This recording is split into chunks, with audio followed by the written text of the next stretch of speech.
Welcome to another episode of the Back to School Shootings podcast. My name is Dr. David Riedman. I am the creator of the K through 12 school shooting database. On a couple recent episodes, I've had emergency physicians, hospital directors, trauma physicians talking about kind of the mechanics of patient care, the impact of firearm injuries on pediatric patients, some of the things we can learn from broader public health to apply to reducing gun violence. But a paper that I saw a preprint of recently is a much more policy-driven and strategic approach to the way that emergency medical systems respond to school shootings, or more broadly to mass shootings or active shooter incidents. So the preprint of this paper, which is pending peer review, is the earliest medical response to active shooter incidents. And with me today are the three authors of this paper, Dr. Dominique Wong, Dr. Clay Young, and Dr. Beth Thompson. They are all at Cobble Huntington Hospital in West Virginia.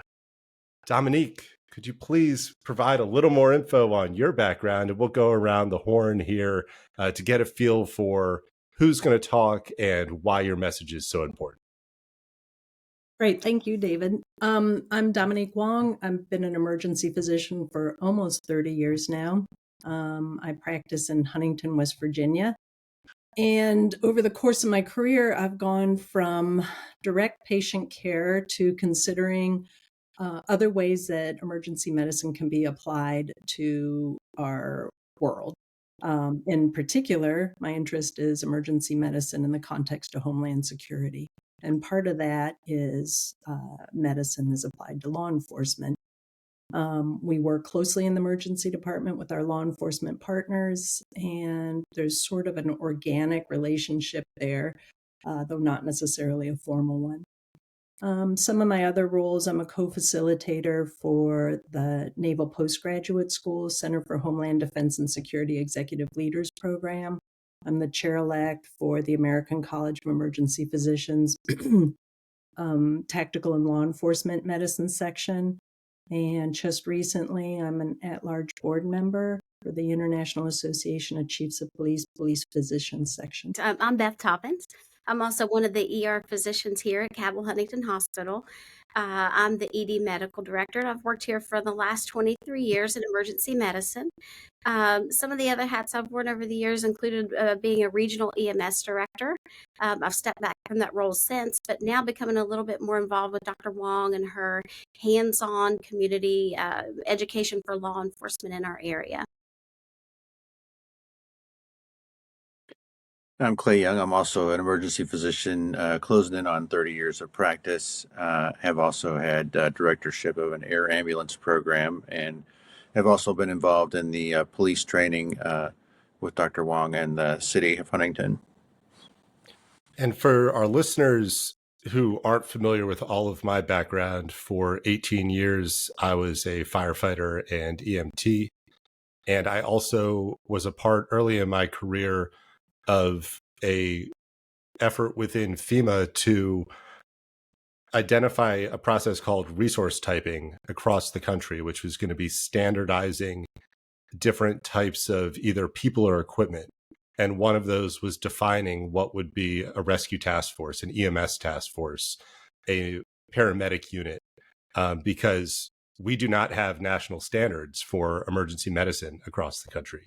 A paramedic in one state might be able to administer a whole host of drugs that are not available to a paramedic in another state.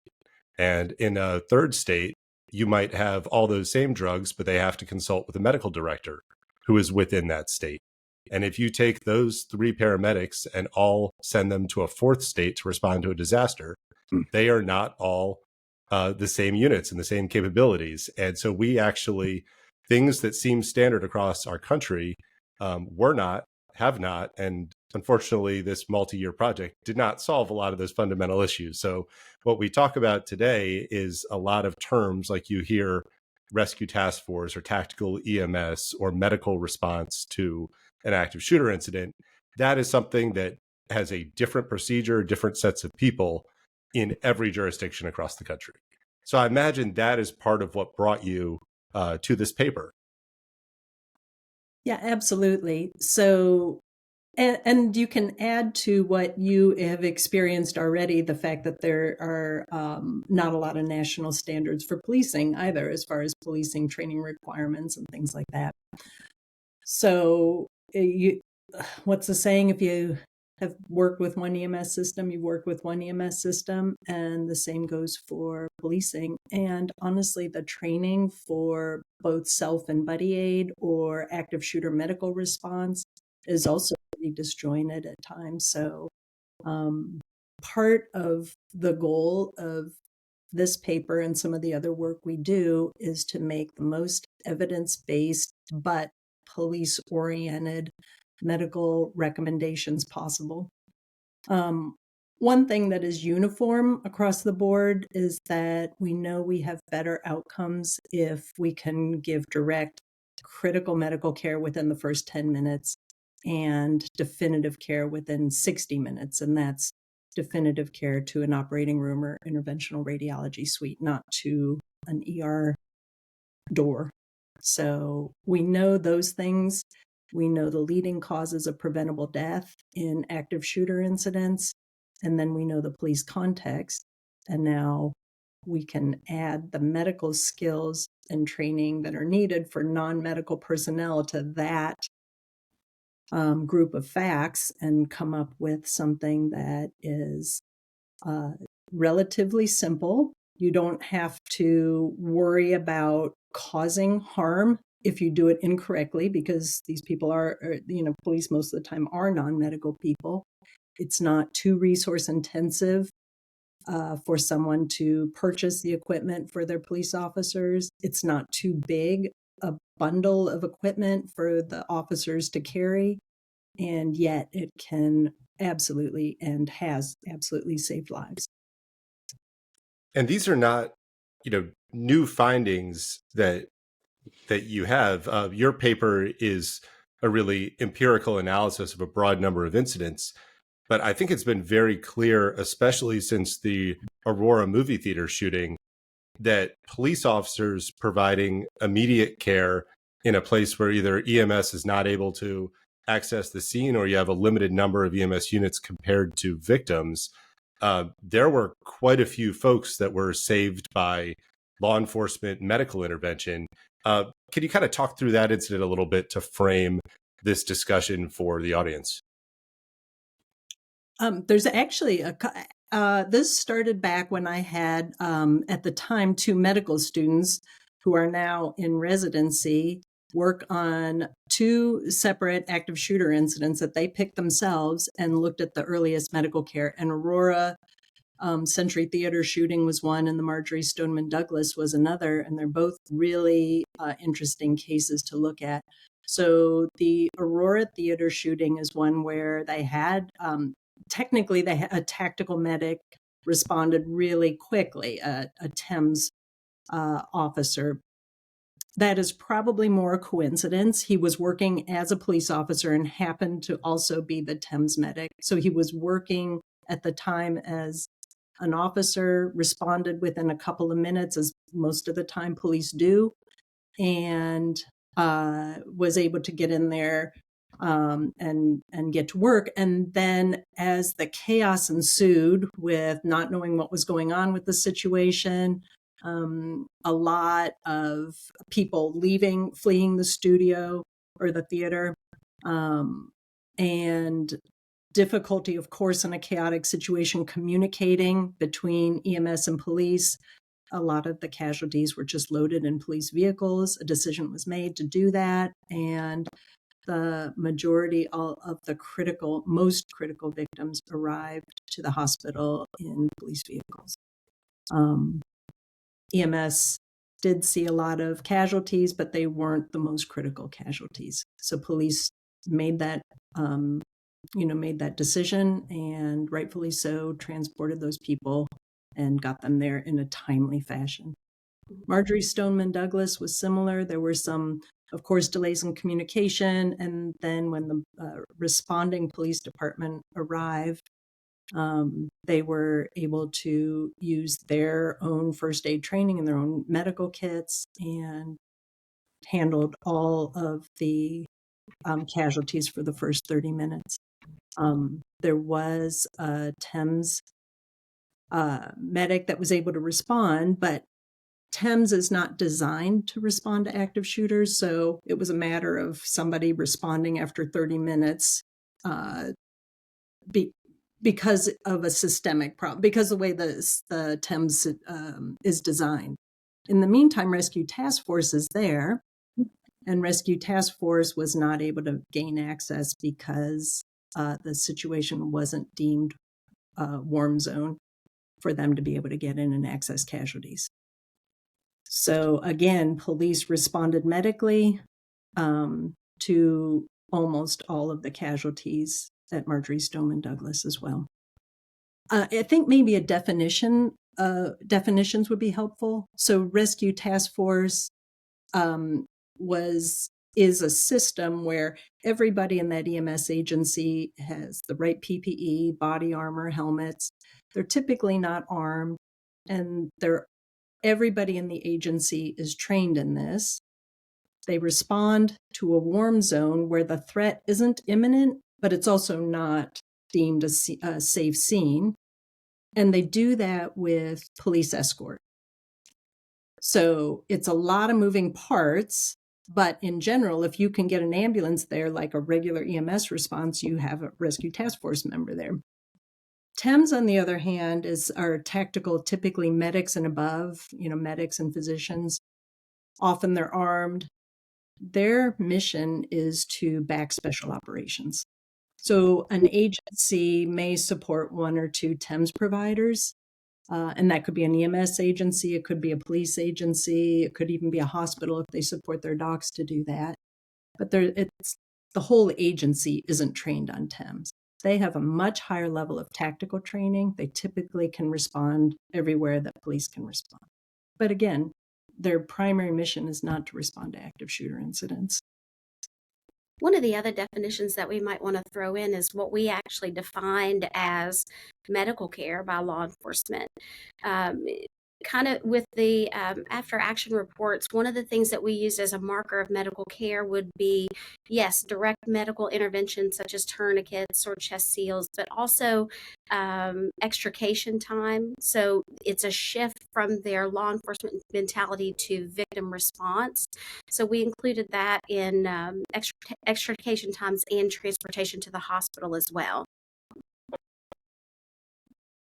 And I think two more definitions to add for folks that are not in emergency services is people use kind of EMT and paramedic interchangeably.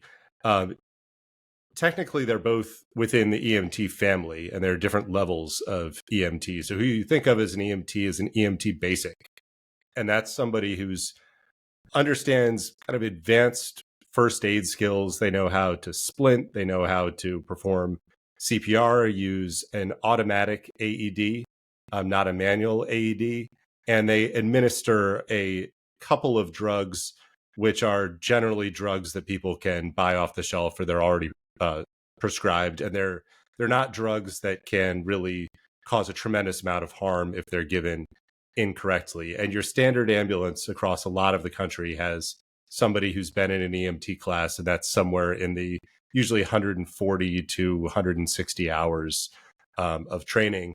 A paramedic, which is a EMTI, which could be intermediate for a bridge, or an EMTP, which would be an EMT paramedic, is usually somebody who goes through an 18-month to a 2-year program, very similar to the level of knowledge and care that a nurse would offer.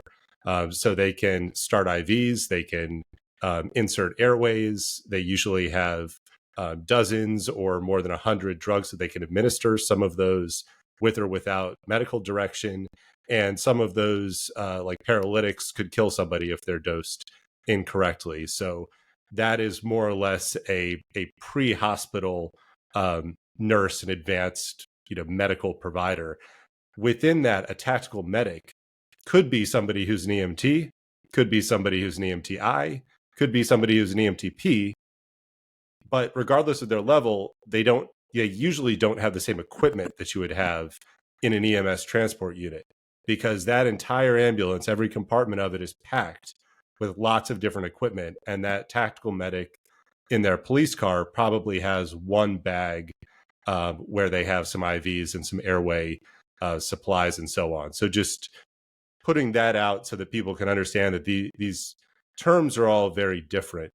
Now, in terms of that medical response, where you're saying at Aurora, they just got people into a car. At Marjorie Stoneman, you got somebody into a car. What's the difference kind of in terms of medical treatment that would happen 5 minutes in the back of a police car versus 5 minutes in the back of an ambulance? And why does that not really matter? Well, to clarify, Marjorie Stoneman Douglas, they did a lot of they did the majority of the early medical treatment. They did a lot of extrication, but the transportation was primarily by regular conventional EMS. And so there are studies, quite a few good, solid studies that show for critical victims of penetrating trauma, so gunshot wounds or stab wounds, the least time in the field equals the highest survivability. So that, and frankly, that just goes directly to get them there in any version, in any way that you can. The longer the delays in the field, the lower the survivability. It's specific to that one situation, though, critical victims of penetrating trauma. It's not held true for like blunt trauma or car accidents, things like that. And that aligns with, I don't know if this is still taught, but one of the first lessons in the EMT class that I took in the early 2000s was a simple calculation of the load and go time. So if you're a basic provider, you're on the scene, you have a critical patient, you see how long it's going to take for the medic unit to get there, and you see how long it's going to take you to drive to the hospital. And anytime your time to the hospital is shorter than the time for that unit to get there, you make an immediate decision that you're just going to go to the hospital, because then they are getting definitive care in the same amount of time that they would get field care. And it seems like throughout this paper, that's one of the kind of takeaway lessons with getting somebody rapidly to a hospital by any means possible. Yeah, absolutely. With the state of the hospital system, there certainly are going to be shades of gray for this. So if you're in a rural area and you are in a trauma desert, which are increasing across the country as hospitals consolidate, then, and you have access to other resources like pre-hospital blood, then I don't know that we can make an entire general blanket statement across the board. But it is certainly something to add to the considerations when you're arranging what you're going to do, or if you were on scene for something, you can add this consideration in if you have delays in EMS. To your point about the basic, EMT basic versus the paramedic or the EMT advanced, or whichever level happens to be in your state, what we have come to see as we've over the years of training police is that that many of the things that need to be done are really at the level of what a basic would do anyway. So can a police officer do the same skills? And there are several studies, anecdotal studies, that show that police are very capable of doing some of these basic medical skills. And in our experience, we've seen that with the right training, that they can do the basic medical skills that we need them to do and do them correctly. And even if they don't do them on the exact right patient without that big, without an extensive medical background, there is actually very little harm that they can cause with the things that they need to do. And what are those critical skills for an officer to do if they are there on the scene and they come across a critically wounded victim? So, I mean, some of the simple ones are like tourniquets and chest seals, and then just packing wounds. And then sometimes there's things like people are knocked unconscious and they're just in a position where they can't breathe, and just getting them into a position where they're halfway prone to where they can actually unblock their airway. Those are simple things that can be done that are life saving. There were two really good studies, or actually three really good studies, that looked at the causes of preventable death in active shooter incidents. So the leading cause of death that is not preventable is a gunshot wound to the head. But from there, when we look at what could be victims who could be saved if we do everything just right, the leading cause of preventable death is non-vascular chest wounds. So that requires a simple vented chest seal. It peels off like a Band-Aid, you stick it on the hole, and you're done. So there's obviously more things you can do if the situation becomes more critical. But again, we don't want to give skills to someone who doesn't want to do medicine, isn't trained in medicine, doesn't have the hours of experience you need to do it correctly. So we stick with those skills, and vented chest seal is very easy to carry. It's about $14 worth of equipment, and you can very comfortably be trained in that once a year and still remember how to do it when you need to. And the whole package is like tiny, fits on their police vest very easily, containing what they need. Yeah, from what we had seen through our training is there's very little downside to this. One, the officers themselves are very interested in this training, not only for an active shooter situation, but it's been applied in multiple situations that we've seen trauma in our area that the police have put tourniquets on. Even recently, we had a couple of very severe arterial injuries from a dog bite that they appropriately placed tourniquets on due to the training that they'd received.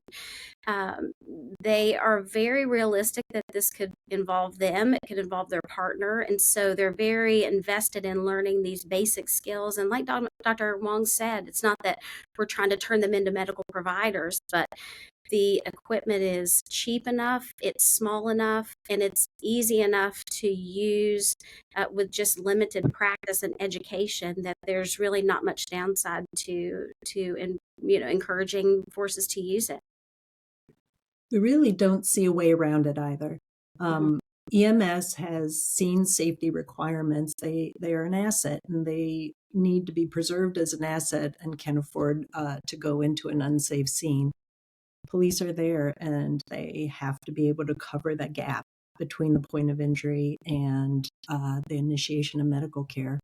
So if there were a way around it, that would be wonderful for everybody involved and everyone could stay in their lanes. But unfortunately, that's not possible. Well, I think there is a growing level of evidence that there is a need for a paradigm shift for rapid treatment of victims above all else, because from my study of about 240 active shooter incidents at schools and then studies of mass shootings in public spaces, most incidents are over before the first police officer even arrives. Most shootings end on the shooter's terms with either suicide or fleeing, or they're subdued by bystanders there on the scene. So it's very rare for any police officer to be the one who ends an active shooter and thus deeming the scene safe. So at that point, I think in any kind of science-based practice, you deal with knowns and you deal with unknowns, and you're never going to pass a known to possibly deal with an unknown. So if a police officer enters a building, it is very likely that the shooter is either gone or dead or subdued, meaning there is no risk to anyone. It's also extremely rare to have a second shooter in a building. So if that police officer comes across a critically wounded victim who has already been critically wounded at this point for probably anywhere from 2 to 4 minutes when that officer arrives, you only have 6 minutes left before they need to be arriving at definitive care. So why would a police officer bypass that victim to go search a building for somebody who's either gone or dead? That doesn't make any sense. So you hear over and over in this old paradigm or the current paradigm that, police are going to ignore victims. Police are going to step over victims. Police are going to go until they can definitively say that there's no threat anywhere in this building, that every single closet and boiler room and crawl space and ceiling and basement has been searched. Then we can finally say that it's safe for EMS to be involved, or maybe your rescue task force has arrived 30 minutes after that. In reality, there are opportunities to save people. There's a teacher and a student who bled to death in CVPA High School in St. Louis. The shooter was already dead in a classroom on the opposite side of the campus from them, and they were alive for at least 25 minutes after the shooting started. But they were not removed from the school until 40 minutes after the shooting started. That was a incident where 2 people died who likely would not have died with different procedures. A surprising number to me was, if you look at the amount of time in the cases that we reviewed for law enforcement to shift to the medical care, in about 47% of those cases, they were providing care, or what we deemed as care, within 10 minutes. If you expanded it out just a little bit to 15 minutes, they were hands-on doing medical in 68% of the cases that we looked at. And that was a little surprising and impressive to me. Yeah, absolutely. So you have a chaotic, confusing situation, and yet they were able to flip a switch and understand what needed to be done next. You bring up some good points. The point about, is there going to be and I believe you've done a lot of work on this also, with, is there going to be a second shooter? Is there a chance of an explosive element? Is the shooter still in the building somewhere, and how thorough a search do you need to do? And I think these are conversations that need to be had with law enforcement, as far as expressing the urgency of the medical need. Certainly, it's difficult to tell an agency with a medical goal in mind that this is what they should be willing to risk. But it is a conversation worth having with police leadership. And that goes along with also defining what scene safety is, because that is something that is different from incident to incident. As somebody who was on a EMS unit and a 2-person EMS unit in my teens and 20s, going into some relatively dangerous neighborhoods and areas in the middle of the night, I've been on a chest pains call and had been on the second floor apartment in a garden apartment style building and heard a shotgun blast out front. And then now you're dealing with a shooting. So there's inherent danger on every EMS call. In the fire department, firefighters are killed every year searching vacant buildings just for the sake of searching a vacant building during a fire. Why is it that during a mass shooting or a school shooting, when absolutely innocent victims, often children, are in the greatest risk possible of dying in the next couple minutes, do we say there cannot be any possible risk to any of our fire or EMS responders? That goes against the standards of every other type of incident. And I think that kind of can fit into this swarm concept of, in lots of ways, people go and kind of emergently take action in a lot of spaces rather than having a defined system, like this task force of these people need to be here with this equipment, and then get the incident commander to start waving his orange flag before we can start taking action.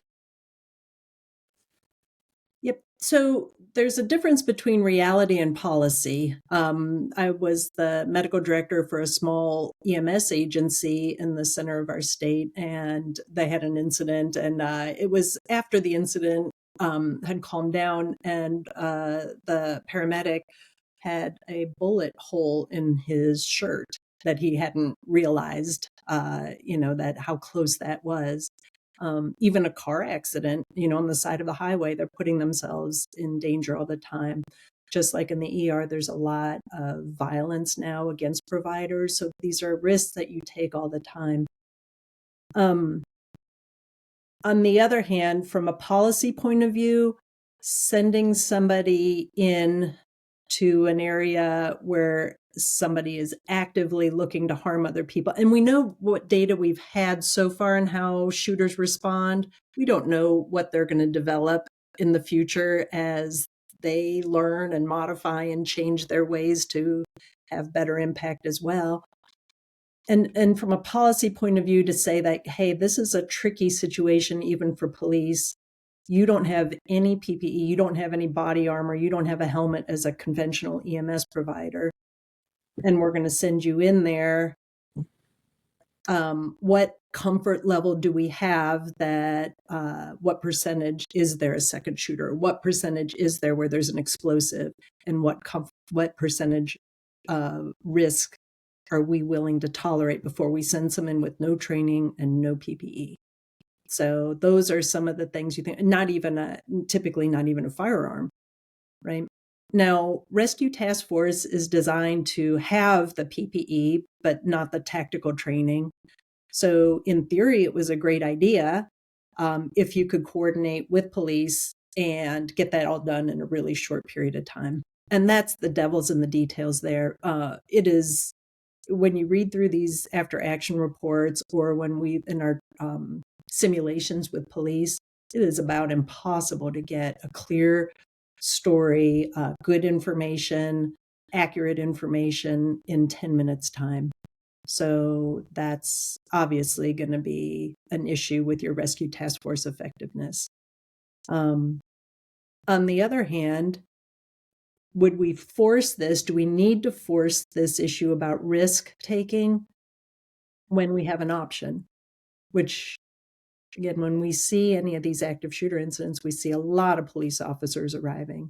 And if every police officer is trained with the same mission about early medical care and rapid extrication, then we may not need to push the envelope on sending people without PPE and without tactical training into that, at least that dangerous situation. And I think about a lesson from the fire service. It was a very simple change across how a lot of incident commands operate, is that often incident commanders would lose the sense of time in a building fire. And when you lose your sense of time, then you don't realize how the incident priorities are changing. And that's something that doesn't exist in the police department. And if police officers were constantly emphasized that critically wounded victims need to be moving towards definitive care as quickly as possible, and they need to be arriving at a facility ideally 10 minutes after they were shot, if the dispatcher, in addition to giving information, was giving a running time from the shooting dispatch, so that everybody is constantly thinking, wait a second, there are a dozen of us on the scene, we haven't heard gunshots in the last few minutes, we've been searching, we haven't found anybody, but we've got 6 people that are shot in the lobby of this building. If you're hearing communications to responding officers, you're 6 minutes into your incident, victims have 4 minutes to ideal transport. That takes 5 seconds for a dispatcher to say, and you could quickly be moving people towards thinking about, wait a second, maybe all 12 of us don't need to be looking for the guy who's probably dead or fled. Let's go ahead and get some of these victims moving towards the hospital. Yeah, you touched on swarm intelligence, and that's something I've been considering as kind of a model for the way police work. So I had the privilege of being able to work as a tactical physician for a short period of time. And it, in a way, the way police work in an active shooter situation is similar to how we work in the emergency department. And I'm sure how you work when you work with a good team in EMS. Everybody has a role. Everybody knows the role. And everybody knows the common goal. And in the middle of chaos, people are moving quickly, but they rely on each other. And that system seems to work really effectively. So when you have an active shooter situation, again, I'm not a sworn officer, but they all work very similarly. And you can see in case after case, they don't even have to work from the same agency if they have the same principles. So they can work together. They work. If there's a stimulus, they're going to respond a certain way. If there's no stimulus, they respond another way. They don't have an outside commander telling them what to do specifically. They don't for every step of the way.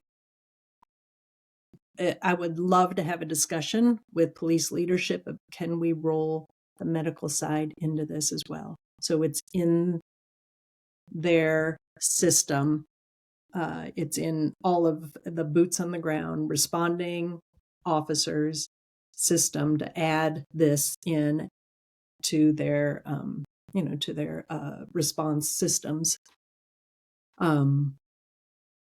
Again, with the same goal of we have to do this to save lives.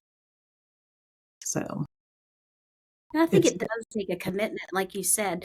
If you think about just the hospitals themselves, I mean, we practice MCI or mass casualty events for a reason. Even though that's what we do every day, there are things that are areas of weakness that you can improve on. And it is something that would take a commitment from the agencies themselves to do this on a regular basis, to remind them as a non-medical provider how to do that in a stressful, time-sensitive situation. So we look at it as basic, medical, first aid, but for someone that doesn't do that every day, it does take some refreshing and like regular practice. And it's also about empowering your frontline people to bring forward the problems that they're seeing. And that's either going to be from real incident responses or from a full-scale, realistic training or exercise. Your frontline people are going to see the flaws in the system. And it takes a long time for institutions to learn and change, especially things that become kind of national standards and mandates. But in the 1970s and 80s, there were a lot of firefighters who were being trapped in building fires, and they were all inside, so there was nobody to rescue them. So a policy was made in the 90s through the 2000s that once firefighters go in, there need to be 2 people out. This followed the OSHA standard for 2 out in a hazardous situation. And then if something went wrong, those 2 out would affect the rescue. That looks great on paper until you look at how it works in the real world. The 2 out are probably the 2 most junior people or the ambulance crew. How are you going to have your 2 least experienced people have to do the most complicated and dangerous rescue of an entire crew of more experienced people during, the start of a fire when you have a catastrophic collapse or a flashover? Looked good on paper, didn't make any sense in the real world. So then the policy response to that was, let's have a rapid intervention team, which is an engine, an advanced life support medic crew, and either a heavy rescue or ladder truck crew. They are going to assemble, and they are going to be there as the experienced crew to respond on the scene if somebody's trapped. That's great. But the RIT dispatch came after the first fire dispatch and the working fire dispatch. So you have units that are 10th due to your emergency responding, and by the time they're there on the scene and geared up, you're 20 minutes into an incident. If you look at the data from house fires, most firefighter deaths from either flashovers or building collapse happen in the first 5 minutes on scene. So we come up with these policy solutions, they get implemented.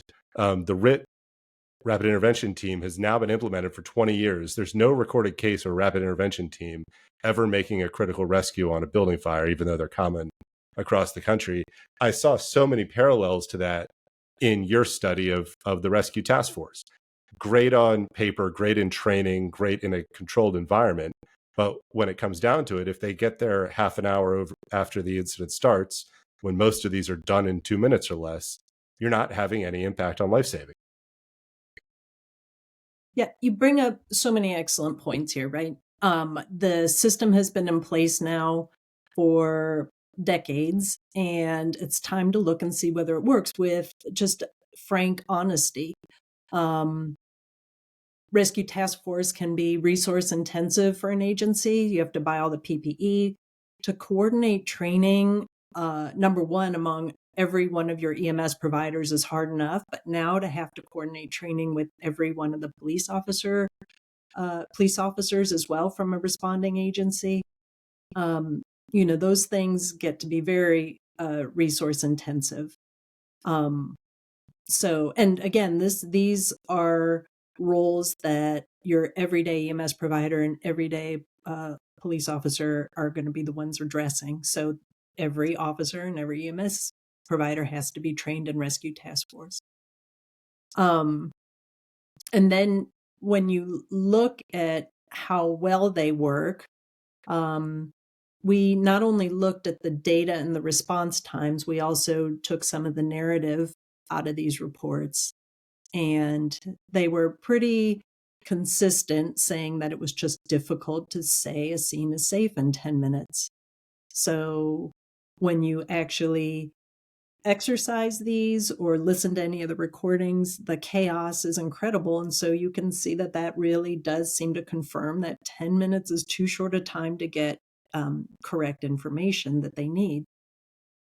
So like you said, although the system sounded good and everybody wants to do something, everybody wants to nobody wants to be powerless in these situations. They want to protect their kids. It seemed like a nice option.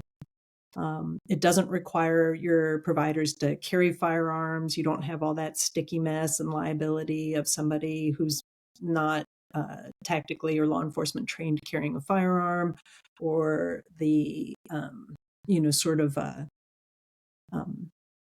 the ethical issues about a medical provider carrying a firearm. So like you said, on paper, it seemed like a good idea. I will say before we jump to conclusions, so Rescue Task Force had difficulty accessing the point of injury in a lot of the cases where they were available. And they had the longest average response time.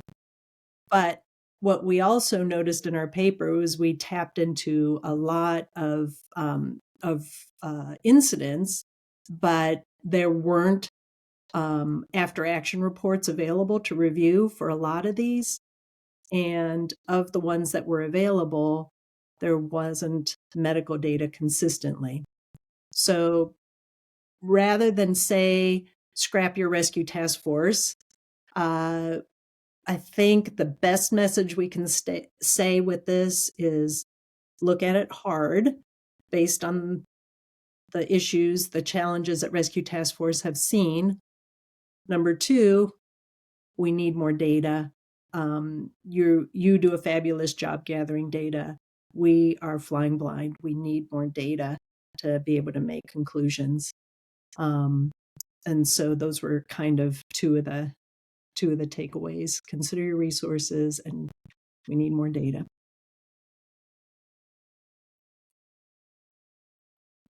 And Dr. Young, were there any critical points from this that you think could be kind of immediately implemented at just about any agency across the country?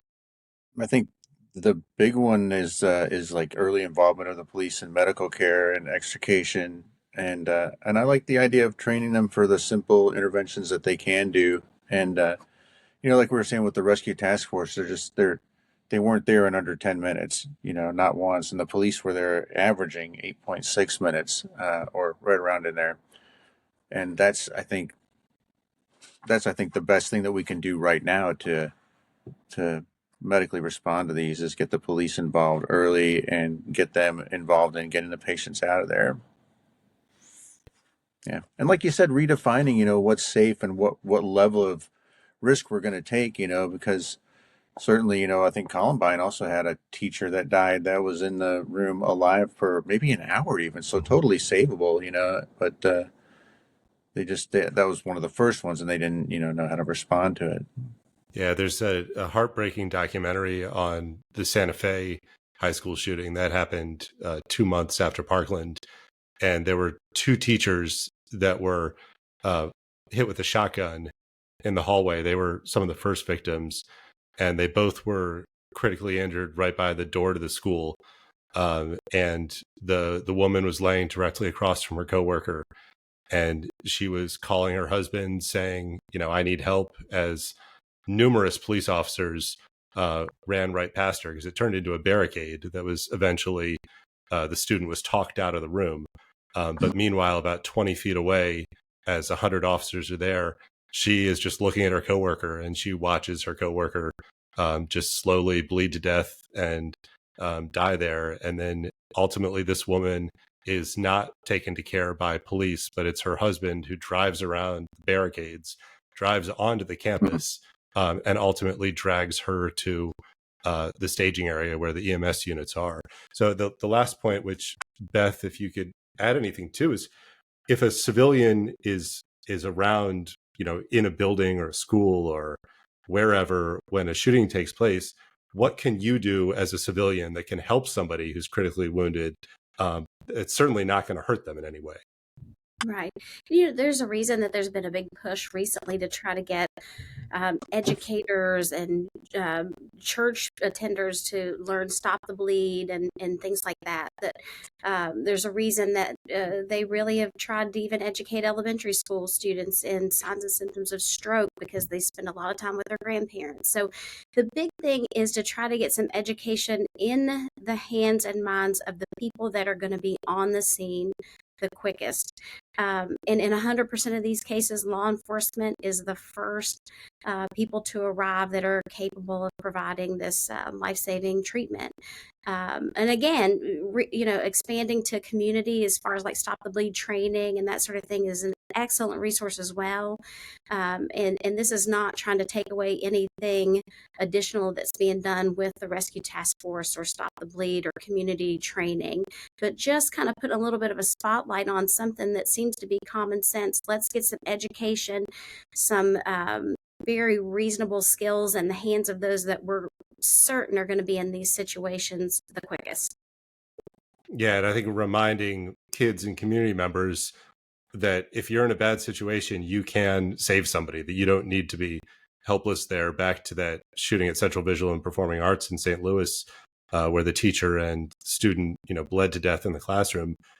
There was a student who was shot in his torso and through both of his arms, and he dove out of a third-story window, broke both of his legs, and then other students were able to drag him to safety. And he survived and lived from that. If he had, stayed in that classroom, he probably would have certainly perished. So, by any means possible, if you can get people away, if you can get critically wounded people away to the scene, flag somebody down, get them in a car, get them in an Uber, do whatever you can. And I think for EMS and for the Rescue Task Force, what we've seen more and more at recent school shootings is that the kids are self-evacuating, including the wounded ones. And at Evergreen High School in Colorado this past September, while EMS units were staged, there was one of the wounded victims he was critically wounded and he went into cardiac arrest, but he'd been taken by students to a community center that was about a half mile from the school. And the other critically wounded victim was out at a street corner on the far north end of the campus. So those were critically wounded victims that have been evacuated by other students. They're out of what would be considered the hot or the warm zone. Meanwhile, the shooter was also running around the campus looking for a police officer to kill him. So it's complex situations, but in complex situations, simple plans don't work and very rigid structures don't work. So I thank you all so much for writing this paper. I hope that it's something that can really push the boundaries of the way that we're thinking about emergency medicine. Hopefully this podcast can be something that gets people talking within their agencies, because ultimately it's agency leadership and it's activism within communities that drives change. So Dr. Young, Dr. Toppins, Dr. Wong, thank you all so much for your time and work on this topic. And when the paper does come out, maybe we will all reconvene, celebrate its publication, which is an onerous process, and hope that these lessons can save lives in the future. David, I really want to thank you for giving us the opportunity to get this message out as well. We've done a lot of work on understanding the best way to save lives. And as being the first responders to receive these casualties, we would prefer if we never saw another preventable death from an active shooter incident in the hospital again. So thank you again for the opportunity.